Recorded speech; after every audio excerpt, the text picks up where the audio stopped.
Hello po, kumusta po kayo lahat? Sana'y nasa mabuti kayong kalagayan. Pag-usapan po natin ngayon ang malunggay. Ang malunggay po ay binansagang miracle plant dahil napakarami pong benepisyo ang makukuha natin dito.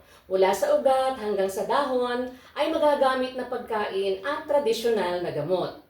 Ang malunggay po ay mayaman sa phytonutrients na nagbibigay ng natural na sustansya sa ating mga cells upang makalaban sa mga impeksyon at cancer cells.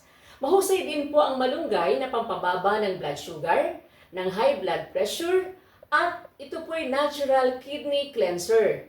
Ginagamit po ang sariwang dahon ng malunggay bilang gamot sa sugat, ang buto nito bilang antibacterial at ang ugat bilang tsaa para sa may sakit.